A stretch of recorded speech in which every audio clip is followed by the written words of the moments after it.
E hoje nós vamos conhecer um pouquinho da história do filho pródigo.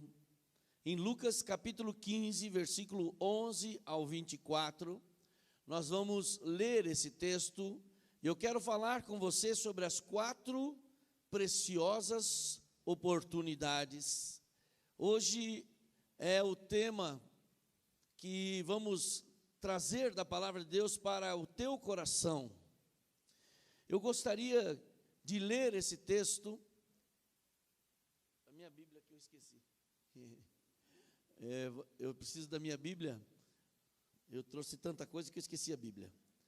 Vamos ler aqui, eu vou pedir que ponha na tela também, por favor. Em Lucas capítulo 15, nós vamos ler do versículo 11 em diante, até o versículo 24. Diz assim: Jesus continuou: um homem tinha 2 filhos. O mais novo disse ao seu pai: Pai, quero a minha parte na herança. Assim ele repartiu a sua propriedade entre eles. Não muito tempo depois, o filho mais novo reuniu tudo o que tinha e foi para uma região distante. Lá desperdiçou os seus bens vivendo irresponsavelmente. Depois de ter gasto tudo, houve uma grande fome em toda aquela região e ele começou a passar necessidade. Por isso, foi empregar-se com um dos cidadãos daquela região, que o mandou para o seu campo a fim de cuidar dos porcos. Ele desejava encher o estômago com as vagens de alfarrobeira que os porcos comiam, mas ninguém lhe dava nada.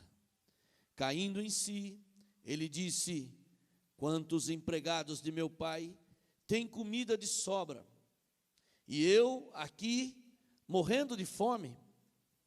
Eu me porei a caminho e voltarei para o meu pai, e lhe direi: Pai, pequei contra o céu e contra ti, não sou mais digno de ser chamado teu filho. Trata-me como um dos seus empregados. E a seguir, levantou-se e foi para o seu pai. Estando ele ainda longe, seu pai o viu, e cheio de compaixão, correu para o seu filho, e o abraçou e o beijou. E o filho lhe disse: Pai, pequei contra o céu e contra ti, não sou mais digno de ser chamado teu filho. Mas o pai disse aos seus servos: depressa, tragam a melhor roupa e vistam nele. Coloquem o anel em seu dedo e calçados em seus pés, e tragam o novilho gordo e matem-no. Vamos fazer uma festa e alegrar-nos, pois este meu filho estava morto e voltou à vida, estava perdido e foi achado. E começaram a festejar o seu regresso. Glória a Deus. Esta é a famosa parábola do filho pródigo. Eu sempre pensei que pródigo fosse aquele que fosse embora e não voltasse, e que voltasse arrependido, mas o pródigo foi a forma que ele teve para acabar com os seus bens, com a sua herança. Acabar com os seus bens, destruir todo o patrimônio. Ele foi pródigo nisso. A história nos conta que o filho mais novo entendeu que a sua vida estava sem sentido e queria novas experiências. Ele reivindicou antes da hora a sua herança. Não era a época dele receber herança. Só poderia receber herança depois da morte de alguém. Mas o pai estava vivo. Mas ele, com um olhar de avareza, um olhar de querer ter o que não merecia, ele foi e reivindicou junto ao seu pai a sua herança. Pegou todo o dinheiro de seu pai e foi curtir a vida. O seu estilo de vida irresponsável fez com que ele desperdiçasse, gastando desordenadamente todos os seus bens e seu dinheiro até acabar, veja você, com tudo. A Bíblia não fala quanto é, mas era uma herança bastante significativa. Em pouco tempo, como você sabe, quando você começa a gastar muito, o dinheiro acabou. E ele começou a passar fome, passar necessidade. Teve que arranjar um emprego para comer, para ter o que comer. E encontraram ali um emprego ruim, que era cuidar de porcos. Veja que situação. Mas a fome era tanta que ele desejava comer as vagens da alfarrobeira, que é uma árvore que tem naquela região, que dá uma espécie de vagens. Essa vagem era dada para os porcos. Até isso ele cobiçou, mas ninguém lhe dava nada. Que situação transformou a vida desse cara, dessa pessoa. Primeira coisa que eu gostaria de falar para você é que decisões erradas trazem resultados ruins. Provérbios 14, 2 diz assim: há caminhos que parece certo ao homem, mas no final conduz à morte. Veja esse moço, ele tinha tudo, mas não dava valor. Ele era ingrato. Ele foi atrevido ao ponto de reivindicar sua parte na sua herança. Ele foi rebelde. Ele foi cobiçoso, porque quis a sua parte antes da hora. Foi avarento. Ele foi rebelde, querendo viver a sua vida sem ouvir ninguém. Falou: aqui não está bom, o que eu tenho aqui não está bom, eu vou viver segundo aquilo que eu quero. Eu vou viver minha vida. O que foi isso? Acabou ficando sozinho, porque os amigos de bar, os amigos de vício, não são amigos de verdade. Agiu com irresponsabilidade, olhando somente para aquilo que ele queria, que eram os desejos da carne, e o que o levaram para o buraco. E finalmente ele torrou o dinheiro de forma pródiga, irresponsavelmente, gastou tudo e ficou sem nada para se alimentar, nem comida ele tinha. Quantas decisões erradas, quantas decisões equivocadas, uma após a outra, que o levaram para uma crise e ele não percebia. Hoje eu quero dizer a você que decisões erradas têm um preço. A conta vai ser cobrada, ou na saúde, ou financeiro, ou uma crise, ou enfermidade, vai ser cobrada essa conta. A segunda coisa que eu gostaria de falar é que a crise fez com que ele visse a realidade. Às vezes, quando aperta o calo, às vezes, quando você tem um baque, às vezes, quando a vida te reserva uma situação que você não esperava, você desperta para a realidade. Muitas vezes perdemos coisas ou pessoas que só depois que a gente perde é que a gente desperta. Por exemplo, para as coisas de Deus. Por exemplo, para a família. Quando você tem um parente que morre de acidente, aí você dá valor para a família. Quando você perde, muitas vezes, a sua atenção, a atenção desse moço foi chamada por um momento difícil. Qual o momento difícil? Que ele mesmo tinha criado. Ele tinha saído da sua terra, onde ele era filho do dono. O pai dele tinha propriedades porque ele tinha herança.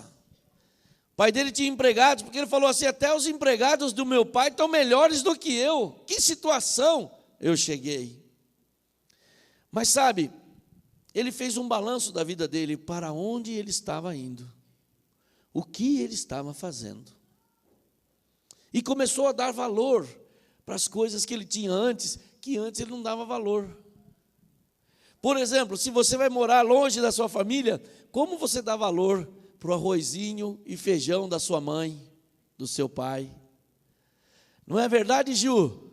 A Juba voltou dos Estados Unidos ontem. Eu tenho certeza que a primeira coisa que ela falou para a mãe dela: mãe, me faz um arroz, um feijão e bife. Foi ou não foi? Eu nem estava lá, mas é o que acontece com a gente. Pediu batata frita também? Não, você está light agora. Como a gente dá valor para coisa que a gente não tem. Impressionante. Esse moço tinha tanta coisa, mas ele não enxergava o valor. Às vezes tem gente tão gente boa perto de você, sua família, seu pai, sua mãe, mas você não dá valor. Só quando você perde que você dá valor. Quando acontece uma coisa drástica. Quando se perde algo, aí é que a gente percebe o valor daquela coisa ou daquela pessoa. Agora, ele não precisava perder nada, ele foi cabeça dura. Ele podia ter valorizado tudo isso estando em casa. Ele precisava perder a herança? Ele precisava ter ido longe? Ele precisava ter deixado seu pai entristecido? Claro que não. Quando você é cabeça dura, você paga um preço alto. Mas agora eu quero falar das 4 oportunidades. A primeira foi a oportunidade de um encontro. No versículo 18 do texto que nós lemos, ele diz assim: voltarei para o meu pai. Ele tinha desprezado a sua família. Ele havia se afastado do seu pai por sua decisão, e ele havia escolhido isso sem que ninguém o fizesse tomar essa decisão. Quantas vezes nós tomamos decisões erradas? Quem aqui já tomou uma decisão errada? Ah, que bom. Quantos já tiveram a oportunidade de tomar várias decisões erradas que você se arrependeu? Quantos já perderam dinheiro em negócio errado? Quantos compraram um carro que não era para comprar? Quantos viram na televisão um negócio e depois foi lá e comprou e depois se arrependeu? Quantos pediram demissão que não era para pedir? Quantos foram namorar um cara que não era para namorar, uma moça que não era para namorar, deu tudo errado? Você sabe então o que eu estou falando? Você entende o que eu estou falando? Quando a gente despreza as coisas, toma decisão errada. E ele então falou: eu vou voltar ao meu pai, não importa. Ele teve a capacidade de rever a sua decisão. E teve a coragem de fazer o caminho de volta. Eu vou voltar para a casa do meu pai. Agora ele estava disposto até nem ser mais filho. Ele estava disposto a ser servo. Ele disse, pensou consigo mesmo: pai, eu não sou nem digno de ser chamado seu filho. Ele sabia que tinha pisado na bola. Ele sabia que o que ele tinha feito não poderia ter perdão. Ele estava disposto a ser até um servo, pois havia rejeitado ser filho. E essa possibilidade estava no seu coração. Se der tudo errado, se o meu pai não me aceitar, eu fico lá como empregado, mas eu quero ficar em casa. Esta atitude ajudou a ele porque ele se humilhou. Ele se humilhou. Ele reconheceu que tinha falhado e ele teve a oportunidade de restaurar seu relacionamento com seu pai. Hoje você que está aqui também tem a oportunidade de restaurar o seu relacionamento com Deus.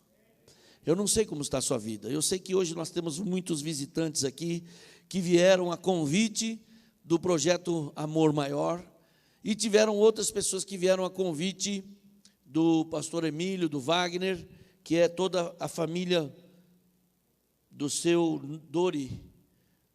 Eu preciso do nome dele, porque ficou aí. Dá o nome dele para mim. Dorival, isso mesmo. E eles estão aqui por uma situação difícil também, que foi a perda de uma pessoa querida. Hoje, então, nós temos a oportunidade da reconciliação. Aliás, a oportunidade de um encontro. Segunda oportunidade que nós temos é que nós temos a oportunidade de reconciliação. O que é reconciliar? É trazer de volta, consertar, restaurar um relacionamento que se perdeu.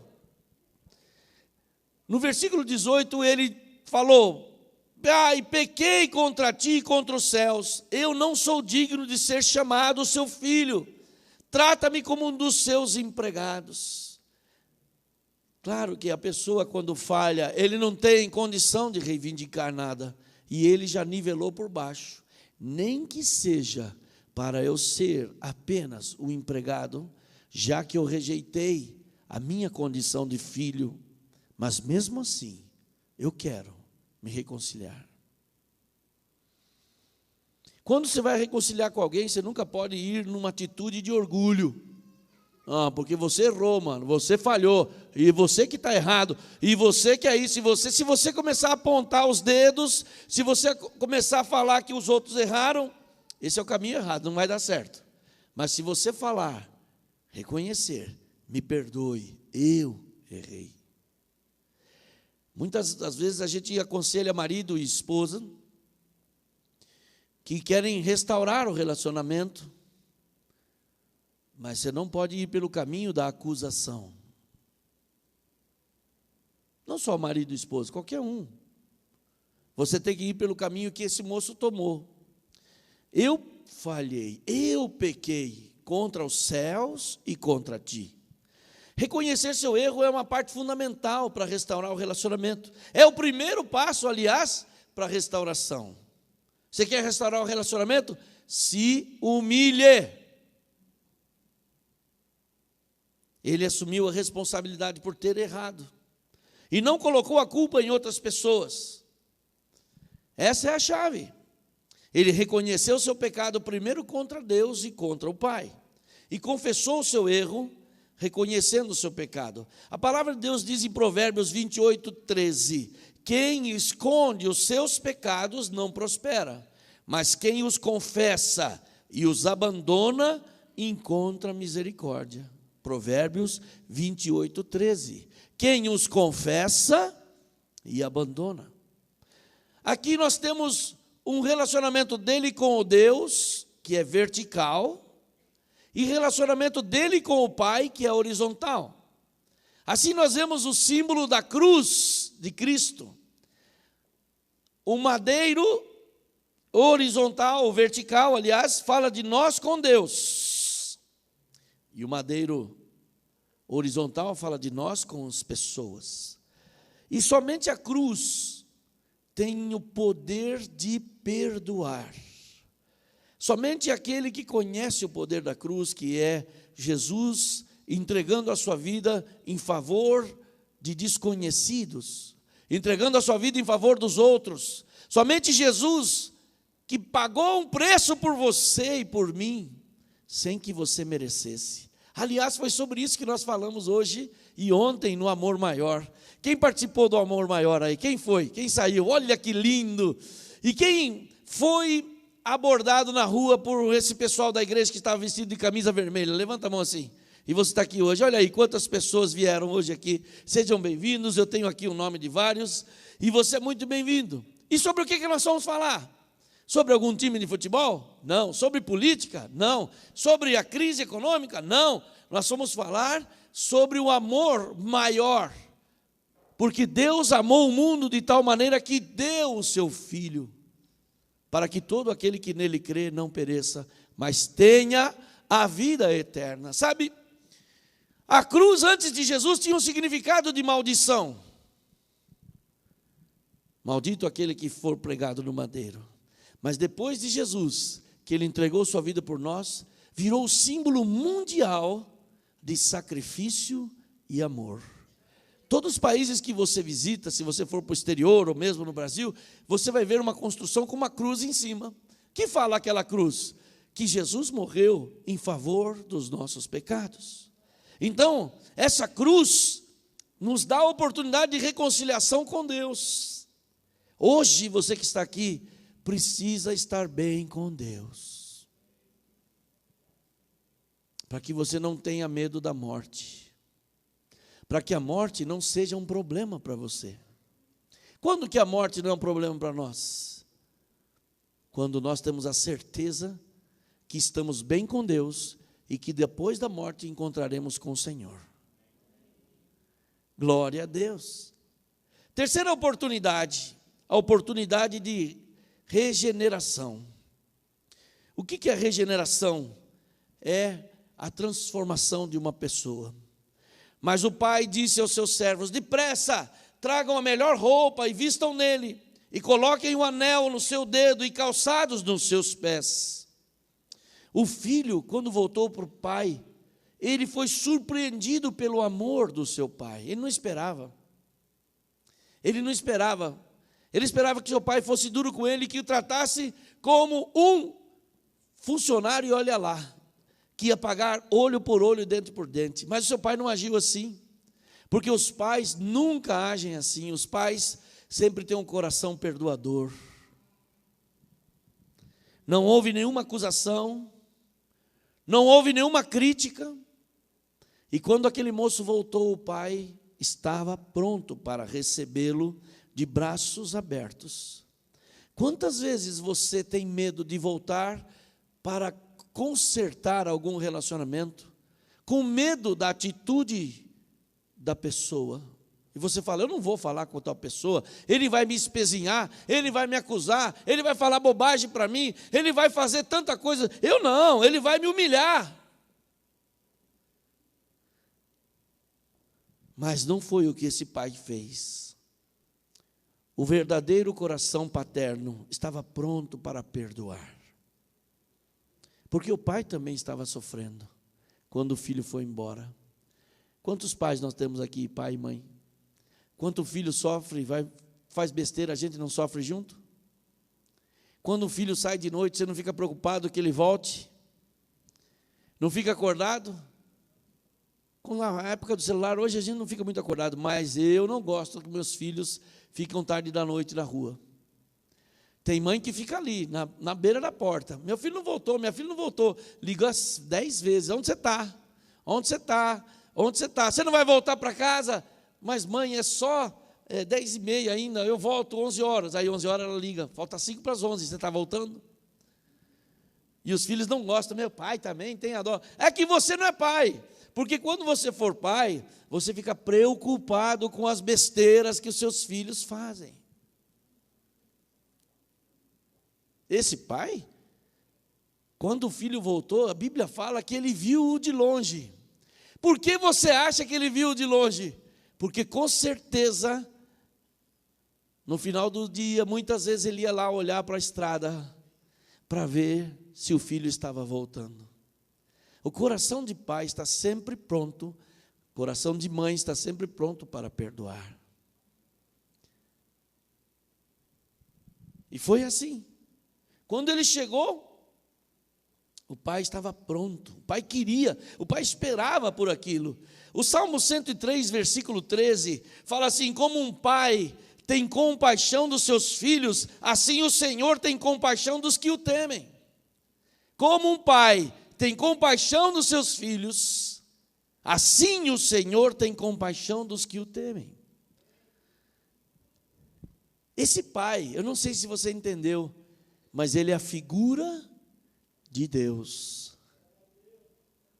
Esse pai representa o coração de Deus.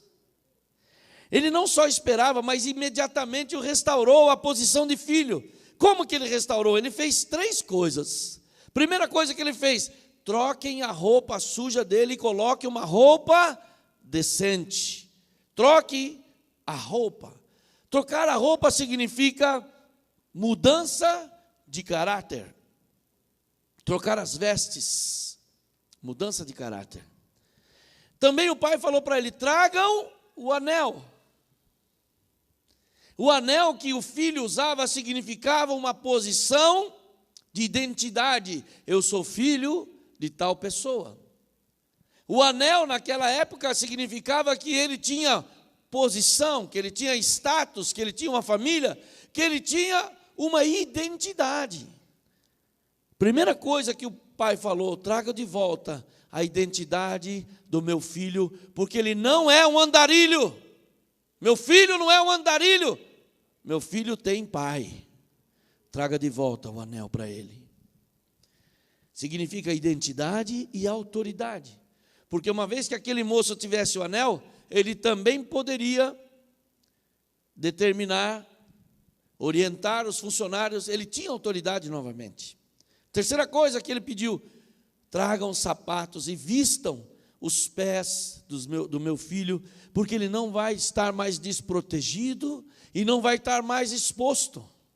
Ele voltou para casa e a casa tem proteção da parte do pai. ele foi regenerado à posição anterior. Sabe, a Bíblia fala em João 10:10 que o nosso adversário, o ladrão, veio para matar, roubar e destruir. Mas Jesus Cristo veio para dar vida e vida com abundância. É prazer de Deus restituir você. Se você veio hoje aqui e alguma coisa na sua vida fez com que você perdesse dinheiro, perdesse posição, perdesse saúde, perdesse família, perdesse coisas, eu tenho uma boa notícia para você. Deus vai regenerar você, vai restituir você, Deus vai te abençoar. Pastor, mas tal pessoa não vai voltar a viver. É verdade. Meu pai não vai voltar a viver, minha mãe não vai voltar a viver. Meu pai na fé, que foi meu tio, morreu agora, faz 15 dias, ele não vai voltar a viver. Mas Deus vai restituir o meu coração, vai abençoar meu coração, para que eu continue a minha vida, sem perder nada. Porque quando você toma um baque desse, se você não tem a perspectiva de Deus, você fica magoado, você fica entristecido, você fica como se alguém tivesse roubado alguma coisa sua. Roubado a tua paz, roubado a tua saúde. Mas nessa noite, eu quero dizer que o Senhor tem prazer em restituir você. Quarta e última oportunidade. Não é a última, é a penúltima. Ou é a última? Eu já me perdi nos números aqui. Sim, oportunidade de provisão. Tragam um novilho gordo. Vamos fazer uma festa e alegrar-nos, pois o meu filho estava morto e voltou à vida, estava perdido e foi achado. O bezerro gordo significa aquele bezerro que é cevado, que é tratado da melhor forma para ocasiões especiais. Quem é do sítio aqui? Quem cuidava de porco para matar no Natal? Quem engordava porco? Puxa, ninguém, hein? No interior, todo mundo fazia isso. Você fazia? Que benção. O que fazia com aquele lá? Os outros você deixava pastar à vontade, comer o que tinha. Mas esse não. Esse aqui eu vou dar o melhor para ele, vou dar a melhor comida, eu vou tratar ele melhor, porque é para uma ocasião especialíssima. Para uma ocasião especial. Aí, traga o bezerro gordo, porque é uma ocasião especial. Foi tratado de forma especial para ocasiões especiais. Era ocasião para celebrar, para comer.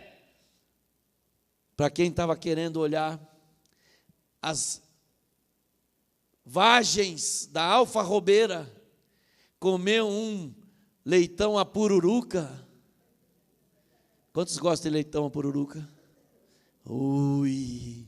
Eu fui esse ano lá para o sul, Santa Catarina, e lá a especialidade deles é o porco. Lá tem o porco diet, o porco verde, que é tratado só de forma para exportação. Meu irmão, eles fizeram porco no rolete. Eu nunca vi coisa sobrenatural. Não sei se no céu vai ter porco, mas se não tiver é bom. Eles põem um porco lá de manhã e vão rolando assim. É um negócio que eu nunca vi. Mas derrete, irmão. Você pega o porco assim, você põe no prato. Está dando até fome em você, né? Quem está com fome aí? Já pensou que diferença? Ele queria comer comida de porco, agora ele estava comendo porco. Só que era um porco preparado para ele. Quantos de vocês gostam de ir na casa de alguém e falar assim: eu fiz um jantar especial para você? Quantos gostam?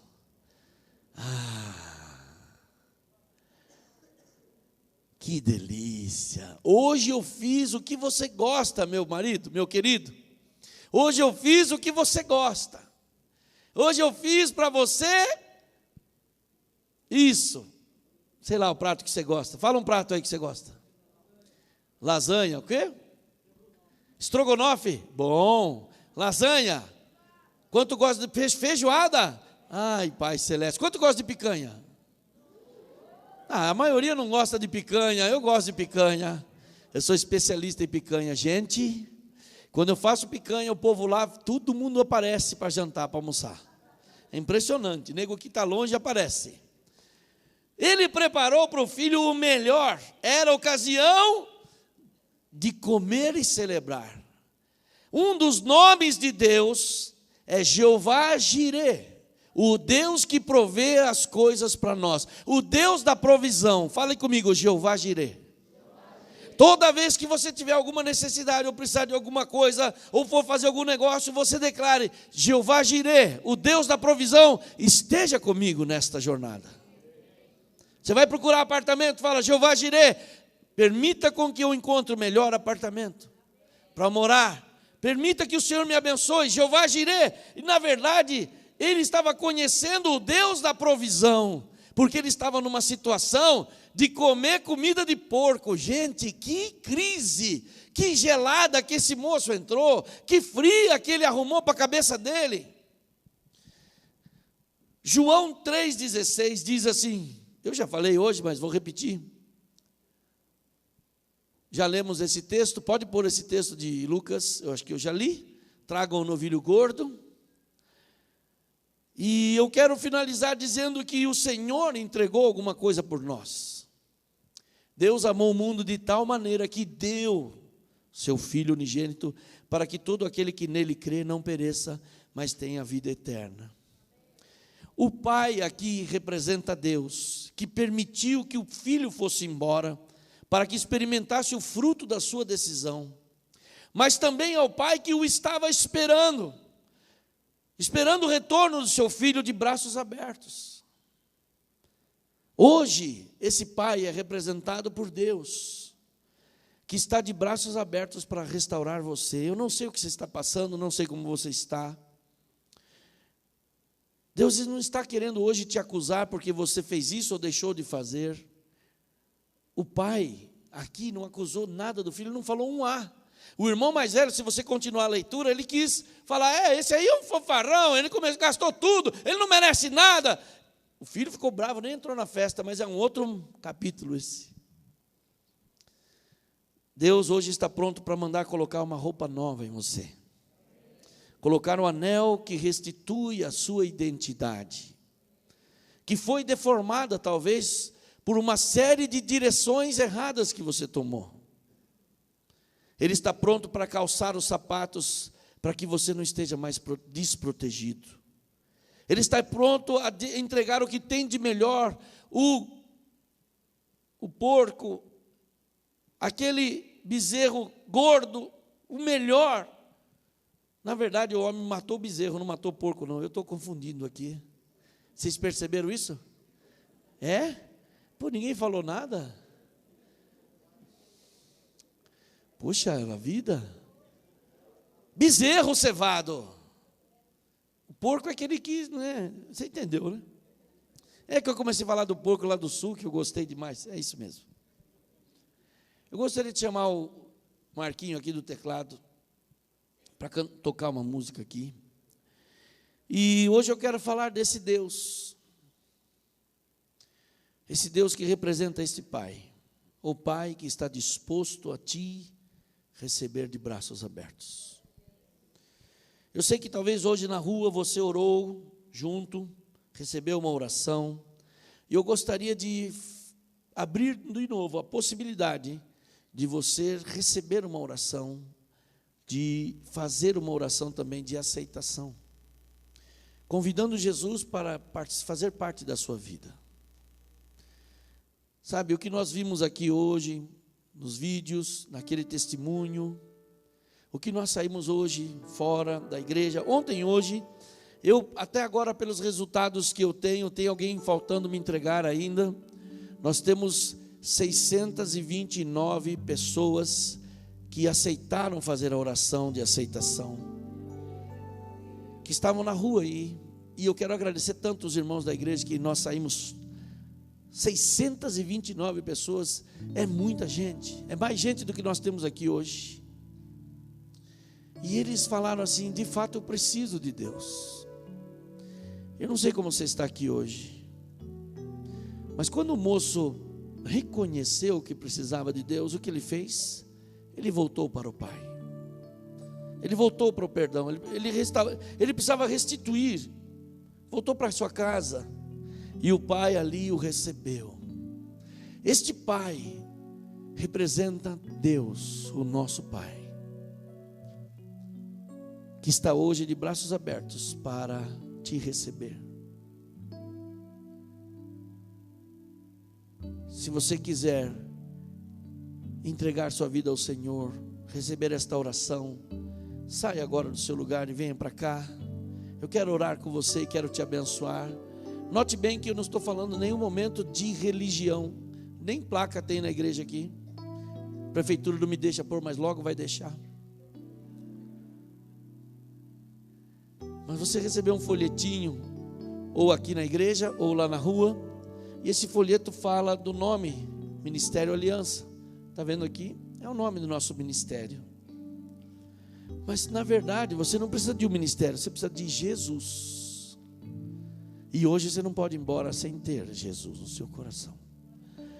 Talvez você precisa restituir o seu relacionamento com o Pai, de reconciliação. Então hoje, quero que toda a igreja agora feche os olhos e eu vou orar. Senhor Deus e Pai, em nome de Jesus, Tua palavra foi pregada. E hoje é dia de reconciliação e restauração. Hoje é dia do Senhor tocar no coração dessas pessoas, que talvez estejam sofrendo, não como esse moço que tomou a decisão, mas por outros motivos. Talvez como essa família que perdeu a sua esposa e mãe, está com um buraco no seu coração. Somente o Teu Santo Espírito pode consolá-los. Mas outros talvez sejam por outros motivos. Pai, que hoje eles possam receber o Teu amor. O Senhor está de braços abertos. Hoje é dia de conserto. Hoje é dia de acertarmos os ponteiros com Deus, com as pessoas e também conosco. Cada um consigo mesmo, vivendo uma vida honesta. Parar de tomar decisões erradas. Perdoa, Senhor, e agora eu estou repreendendo toda atuação de incredulidade, toda dureza de coração, e que esta palavra entre no coração dessas pessoas e possa abençoá-los hoje, em nome de Jesus. Amém.